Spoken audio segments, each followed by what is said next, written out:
사실 베타공폴리라는 사실을 우리가 다 알고 있지만 시장에서 이미 발표된 재료는 소진된다라는 걸 알고 있지만 그거를 우리 투자에 반영하기도 쉽지가 않습니다. 왜냐하면 이런 위협적인 글귀들을, 이런 문구들을 우리는 계속 접해왔어요. 인플레이션이 안정적이면서 실업률이 내려가고 있는 이런 국면에서는 굉장히 강한 상승장이 나타났어요.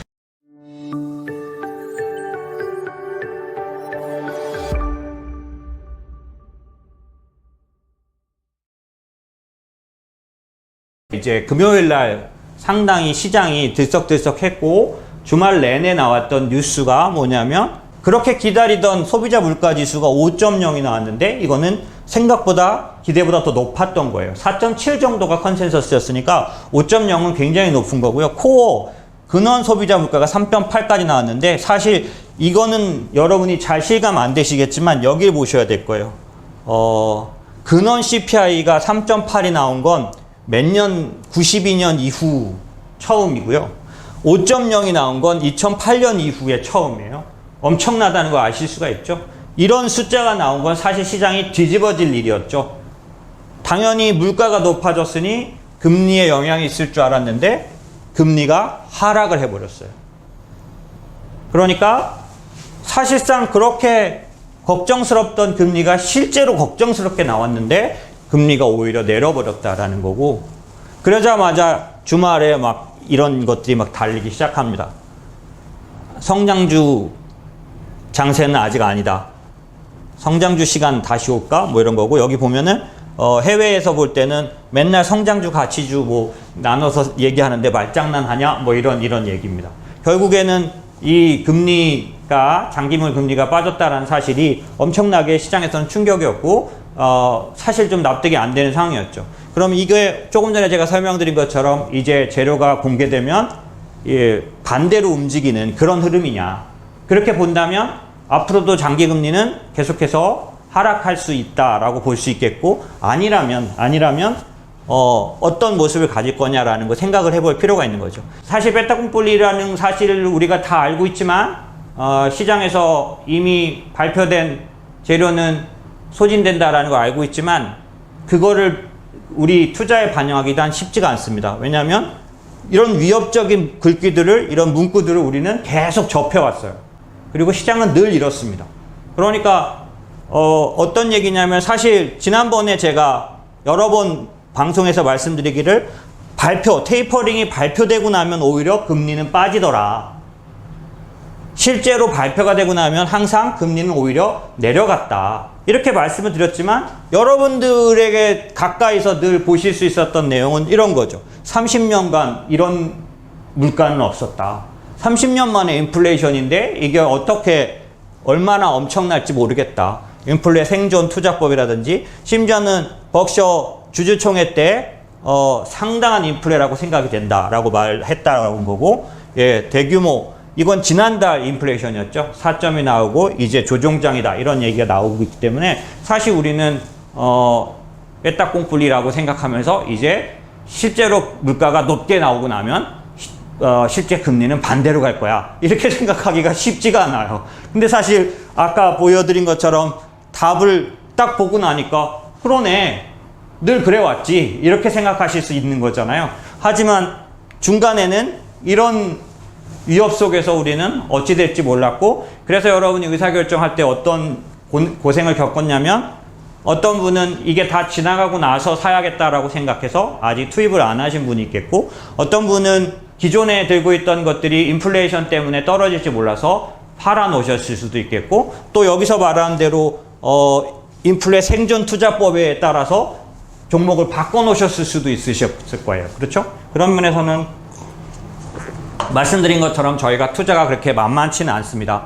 하지만 매번 말씀드렸던 것처럼 실제로 베타공폴리라는 현상은 반복돼 왔어요.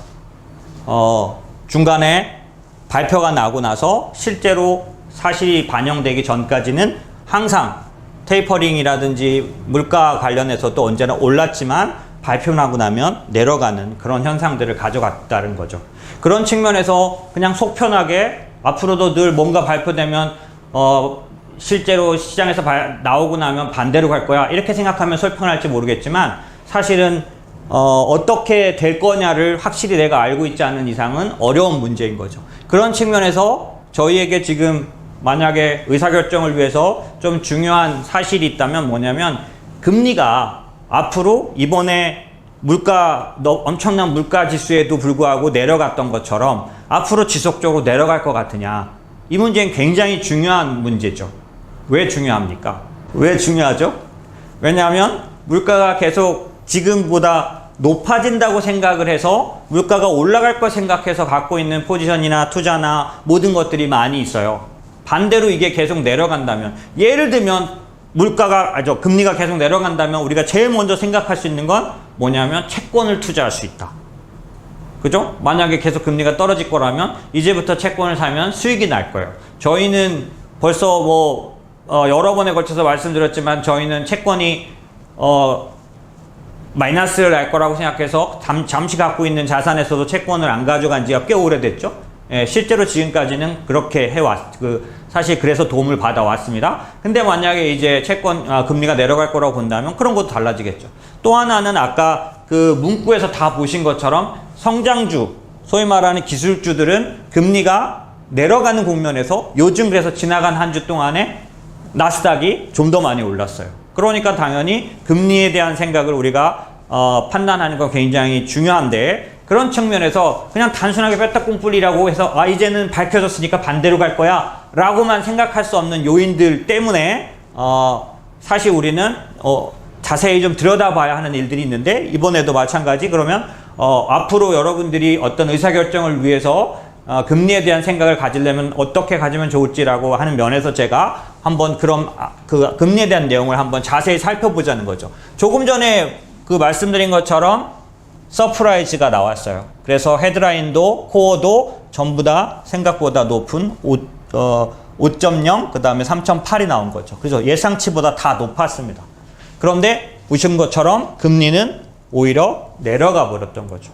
그러면 이 현상을 갖고 다음을 볼 수 있는 부분이 뭐냐, 그럼 왜 금리가 내려갔느냐라고 봤을 때 첫 번째는 뭐냐면 이번에 5.0이 나오게 하고 코어를 3.8로 나오게 한 요인이 뭐냐를 시장이 지난번에 4.2가 나왔을 때 시장에서 과거 어느 때보다도 인플레이션을 분석하는 자료가 훨씬 더 많이 나왔어요.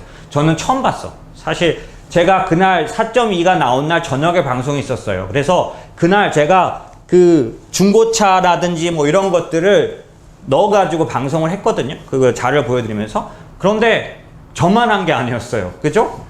되게 많이 흔한 자료가 됐을 정도로. 그럴 정도로 사람들은 이제 과거보다 훨씬 더 좀 더 시간을 갖고 미래를 준비할 수 있는 것 같아요.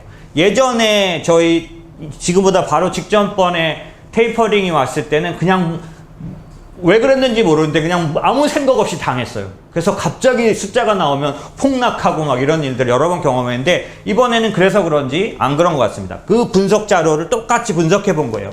이번 달에 5.0이 나오게 한 주범이 뭐냐를 봤더니 차량 렌트, 중고차, 항공운임 같은 것들이 급격하게 올라서예요. 12%, 그 다음에 7%나 상승을 한 거죠. 급등한 거죠. 예. 그런가 하면 이것들은 별로 작았고, 그 다음에 실제로 정말 중요한 건 뭐냐면 인플레이션이 일시적일 거라는, 그러니까 인플레이션이 높을 거라는 건 다 알고 있었어요. 그래서 중요한 게 뭐냐면 이게 추세적이냐가 중요했어요. 추세적인 걸 보려면 지금 이번 달에 몇 프로 올랐냐, 뭐가 많이 올랐냐보다 더 중요한 게 뭐냐면 전에 3월에서 4월을 갈 때 올랐던 물가 그 비율보다 4월에서 5월에서 올라올 때 더 올라왔느냐를 보는 게 굉장히 중요해요. 추세적으로 강해지고 있느냐를 보는 거니까. 그런데 그걸로 봤을 때는 지난달에는 0.8 상승했는데 이번엔 0.6% 상승했으니 상승 강도가 약해진 거죠. 약해지고 주요 항목이 이 세 가지인데, 이 세 가지가 이렇게 높은 거를 시장이 안심하고, 이 사실이 시장이 안심했던 이유가 뭐냐면 이 세 가지가 다 어떤 요인이냐면 여기서 말씀드리는 것처럼 리오프닝 관련된 물가지표인 거죠. 무슨 얘기냐면 백신에 의해서 사람들이 활동하기 시작해서 처음으로 막 급격하게 증가하고 있는 지표고, 예를 들어서 중고차를 사서 여행을 가거나 그 다음에 항공 여행을 하게 되는 거는 처음에 코로나 때문에 못 다니다가 하게 됐을 때 급격하게 막 하고 많이 하는 거지, 이 뭐 365일 여행을 하진 않을 거라는 거죠. 그래서 아마 지금 백신에 의해서 일반적인 리오프닝이 일어나는 초기에는 이쪽 그 소비가 굉장히 높은 게 당연하지만 얘가 계속 이럴 수는 없을 거다라는 거고, 그런 근거로 했을 때 리오프닝 CPI, 리오프닝 제외 CPI로 봤을 때 이번에 이 대부분의 숫자는 리오프닝과 관련된 물가였기 때문에 지속되지 않을 거라고 보시면 비율적으로 보시면 거의 리오프닝 관련된 물가가 지난달 이번 달 다 반 이상을 넘기고 있는 거죠.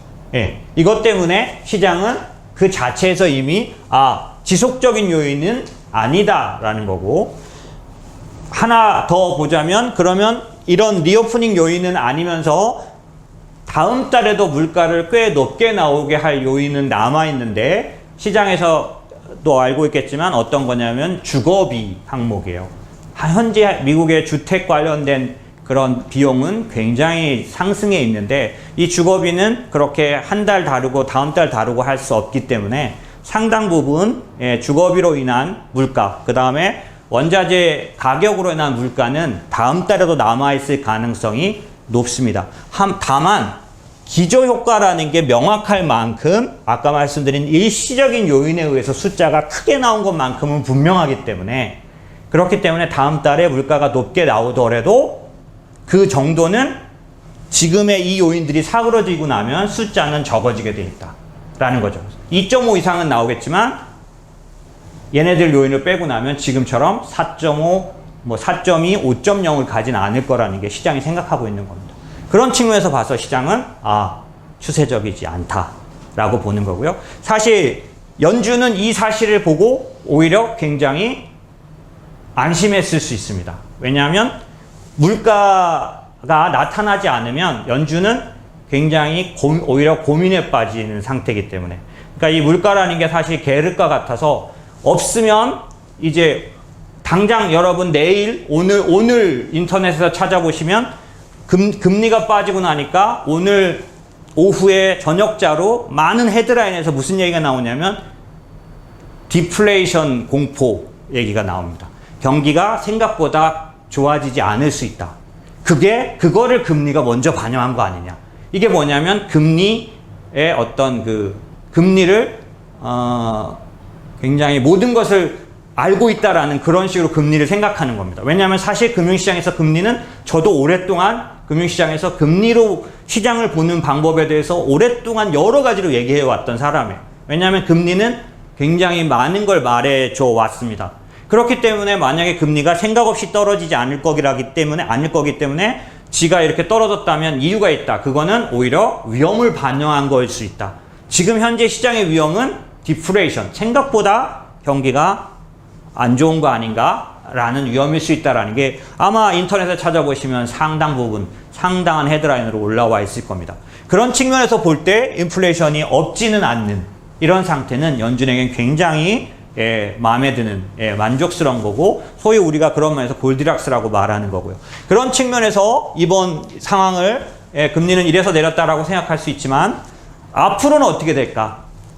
여러분이 접했던 소식 중에 사실상 지난 금요일날 금요일날 있었던 국채 입찰, 미국채 입찰에 특이한 현상이 있었어요. 그게 뭐냐면 원래 미국 국채 인기가 떨어지는 것들이 전체 시장에서 약간 걱정이 있었습니다. 왜냐하면 미국 국채 입찰에 입찰 참여자가 적고 그 다음에 강한 입찰 참여를 하지 않으면 금리가 자꾸 높게 입찰이 돼요. 그러면 장기금리를 상승시키는 요인이 되기 때문에 걱정스러움이 있었는데, 지난번 금요일 날은 외국인 투자자들, 외국인 입찰자들에 의해서 내부인들이 미국 국내 입찰자가 손도대지 못할 만큼 거의 60~70%가 이미 그 외국인 입찰자들에 의해서 다 입찰이 끝나버렸기 때문에 상당히 국채에 관련된 안도감이 있었지만, 반대로 내부 입찰자들은 어떤 현상을 겪게 됐냐면 그 입찰에 참여하지 못하면서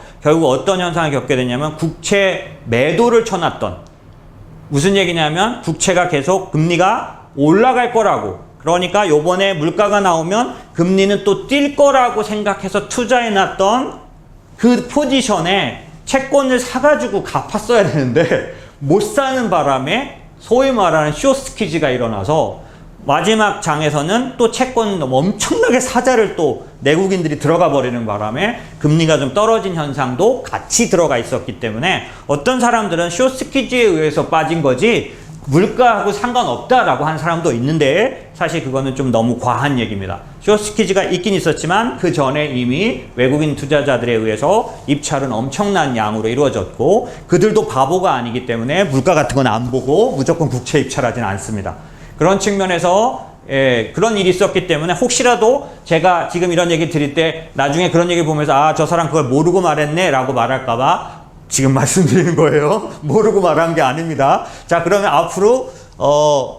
앞으로는 어떻게 될까라고 생각을 해볼 수 있습니다. 자, 제가 뺐다 꽁풀리 이걸 하나 강조하면서 앞으로는 이제 재료가 노출됐으니까 금리는 내려갈 겁니다 라고 말한다면 사실은 여러분이 아, 그렇겠군요 라고 하실지 몰라도 내일 모레 가면서 계속 아닐 것 같은데 아닌데 라는 생각을 하실 것 같아서 실제로 앞으로 어떻게 될지를 알아보는 그런 방법을 제시해 드리려는 거예요. 이건 사실 시장에서는 기본적으로 항상 쓰이는 방법입니다. 자, 보시면 뭐냐면 장기채 금리는 세 가지 요인으로 이루어져. 이거는 제가 두 달 더 된 것 같아요. 세 달? 두 달 전에 장기채 금리를 이루는 세 가지 요인을 분석해서 말씀을 드렸어요. 왜냐하면 뭐 그렇게까지 할 이유가 없었던 건데 왜냐하면 장기채 금리가 급등할 때였었어요. 3월 달이겠죠? 예, 3월 달에 장기채 금리가 급등하는 것 때문에 모두가 공포에 빠졌을 때 그렇게 걱정할 요인이 아니다라는 얘기를 하느냐고 장기채 금리는 세 가지로 이루어진다. 그 중에 뭐가 올랐는 줄 아냐? 라고 말씀을 드렸었기 때문에 계속 이 세미나에 참석하시는 분들은 아, 그거 나도 알지 이렇게 하실 수 있으세요. 세 가지로 이루어졌습니다. 실질금리, 텀 프리미엄이라고 말하는 기간 프리미엄, 그 다음에 기대 인플레이션이라고 말하는 BI. 10년물 국채는 만약에 1.47이라면 1.47에 얘가 차지하는 비중에 의해서 1.47이 나타나게 된 겁니다. 그러면 이 중에 세 개 중에 두 개가 앞으로 계속 떨어질 요인이라면 우리는 장기금리가 떨어질 수 있다라고 보는 게 맞죠. 왜냐하면 두 개는 떨어지는데 올라가려면 하나가 정말 대차게 올라가 줘야 하니까. 그렇죠? 그런 면에서 이 세 개 중에 하나 어떤 것들이 어떻게 되는지를 생각해 본다면 아까 제가 말씀드렸던 물가 지표가 나오면 장기금리가 어떻게 될까? 막 이렇게 생각하는 것만큼보다는 좀 더 구체적으로 어떤 사실에 접근해 볼 수 있는 방법이에요. 그래서 이 세 가지를 살펴봤습니다. 우선은 기대 인플레이션은 어떻게 될 거라고 보느냐라고 하면 지금까지 기대 인플레이션은 진짜 누구 말대로 이빨이 올라갔습니다. 왜 그랬을까요? 기대 인플레이션이란 게 뭐예요? 인플레이션이 나타날 거라고 보는 거잖아요. 그러면 요번에 5.0이 나올 거라고 4.7이 나올 거라고 생각했으니 기대 인플레이션은 당연히 최고치를 찍고 있었겠죠. 그죠? 그러니까 기대 인플레이션은 지속적으로 올라온 상태였겠죠. 또 하나, 텀 프리미엄이라고, 기간 프리미엄은 어떤 의미냐면 주로 어떤 팩트냐면 아까 제가 국채 입찰 같은 것들 이런 요인, 그 다음에 장단기 그런 금리 스프레드 차이 이런 것들이 기간 프리미엄에 속하는데 이 기간 프리미엄은 기간 프리미엄의 장기 차트를 보여드리겠지만은 기본적으로는 장기채가 인기가 없는 쪽으로 가고 있었기 때문에 예, 왜냐하면 아까 제가 숏 커버링 10년물 국채 숏이 많았다고 말씀드렸잖아요. 숏이 많았다는 얘기는 10년물 국채를 팔아놓은 매도 투자를 하는 쪽이 많다는 뜻이니까 그 얘기는 뭐냐면 금리가 오를 거라고 생각한 사람이 지배적이었다는 얘기고 그렇게 생각하는 얘기는 수급으로 봤을 때 10년물 금리 사자보다는 팔자가 훨씬 더 많았다는 뜻이에요. 그러면 텀 프리미엄도 당연히 오르고 있었던 걸로 보여지죠. 예. 세 번째는 실질 단기금리인데 실질 단기금리는 일반적으로 연준이 조종하는 금리에도 속하고 기본적인 단기 금리에 속하기 때문에 연준의 운영권 아래에 있는데 연준은 금리를 올릴 생각이 전혀 없었습니다. 그렇기 때문에 계속해서 내려가고 있었죠. 그러니까 세 개 중에서 두 개는 올라가고 있었고 하나는 내려갔다 올라오는 정도였다라는 거죠. 그럼 얘가 앞으로 어떻게 될까를 생각해 보면 되는데, 보이시는 것처럼 기대 인플레이션은 과거에도 늘 어떤 식이었냐면 빨간 게 기대 인플레이션이죠. 밑에 있는 게 물가입니다. 물가보다 항상 앞서서 오르고요. 하지만 물가가 피크아웃을 쳤다고 생각할 때 그보다 먼저 떨어지기 시작합니다. 그러니까 이번에 저희가 5.0이 나왔지만 물가를 분석할 때 앞으로 높기는 높지만 갱신은 하지 않을 거라고 볼 수 있는 충분한 타당한 근거들이 있었죠. 충분하지 않았군요.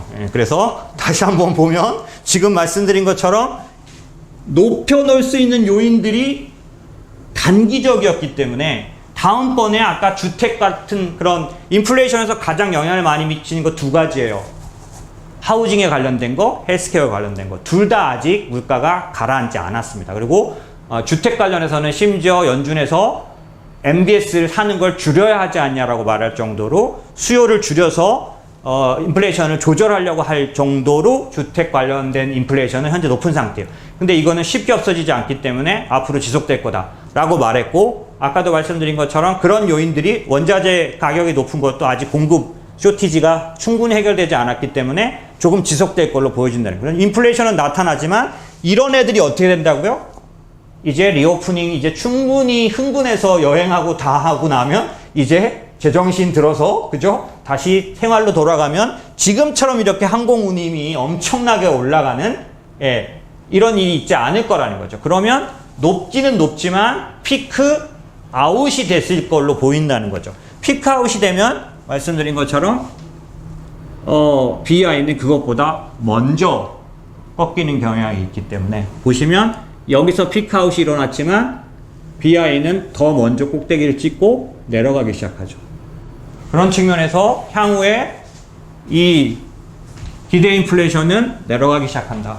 지금도 약간 꼬부라진 모습을 보이고 있는데, 그래서 고점을 찍고 내려가는 중이다. 두 번째, 기간 프리미엄. 기간 프리미엄 같은 경우에도 보시면 이게 과거에 기대 인플레이션, 실질 단기금리, 텀 프리미엄이 어떻게 됐었는지. 2010년도, 13년도 이때가 우리가 보는 가장 묘본, 그러니까 바로 직전번 테이퍼링 때예요. 10년, 11년, 12년, 13년 이때죠. 자, 아까 말씀드린 것처럼 브레이크 이븐 인플레이션 레이트라고 말하는 BI는 13년도 테이퍼링 이 시점에 어떻게 됐느냐? 그 이후로 계속 내려가는 걸 보실 수가 있습니다. 물가 내려가는 거죠.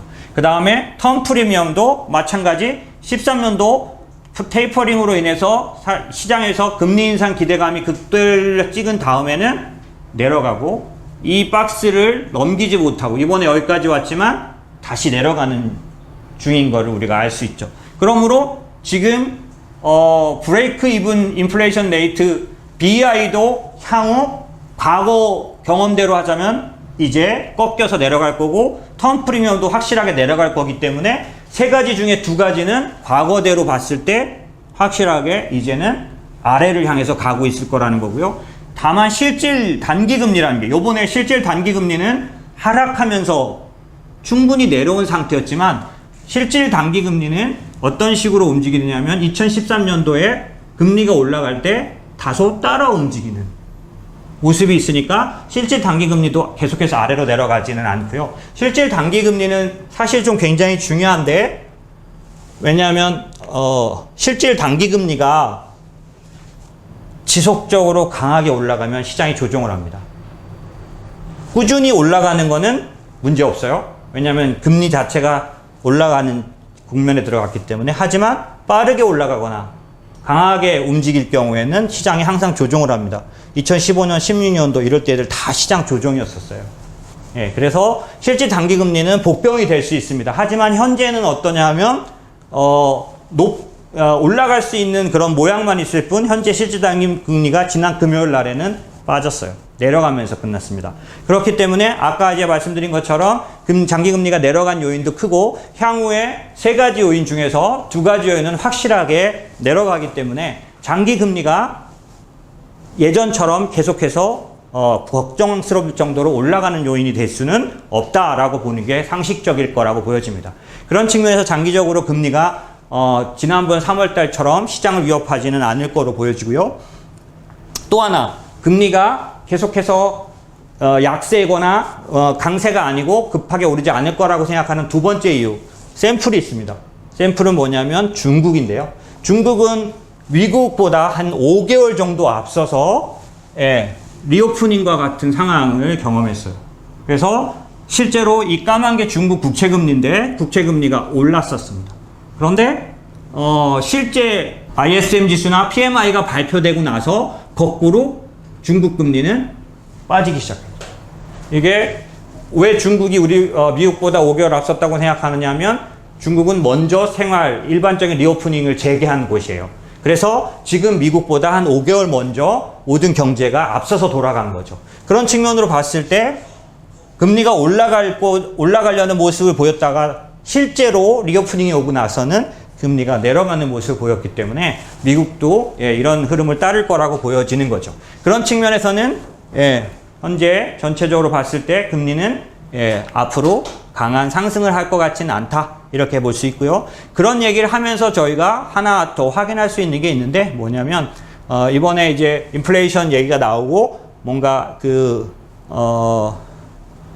CPI뿐만 아니라 그 다음에 그 주가하고 연동해서 봤을 때 이 세 가지 조건이 이루어졌을 때 상당히 큰 상승장이 나타났는데 그 세 가지 조건은 뭐냐면 제일 먼저 시장에서는 두 가지 봅니다. 실업률과 주가 지수는 동행하는 걸로 보통 보는 거죠. 그래서 실업률이 장기적으로 떨어지는 구간에 주가는 항상 언제나 굉장히 강력하게 올랐고, 이거를 확인해주는 두 가지 지표가 더 있는데 뭐냐면 인플레이션이 안정적이고, 두 번째는 그러니까 실업률과 인플레이션이 같이 만났을 때 항상 실제로 주식시장은 굉장히 강한 상승장이 있어. 인플레이션이 안정적이면서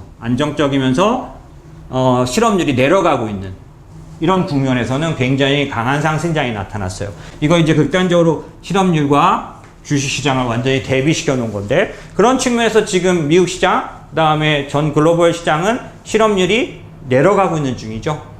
그러면서 인플레이션이 극단적으로 높아진 줄 알았는데 이제 피크아웃을 치고 높긴 높지만 옆으로 가는 이런 모습이 확인된다면 주식시장은 굉장히 강한, 과거에는 그런 모습을 보여왔다라는 사실을 이제 인플레이션하고 같이 한번 보면 될 것 같고요.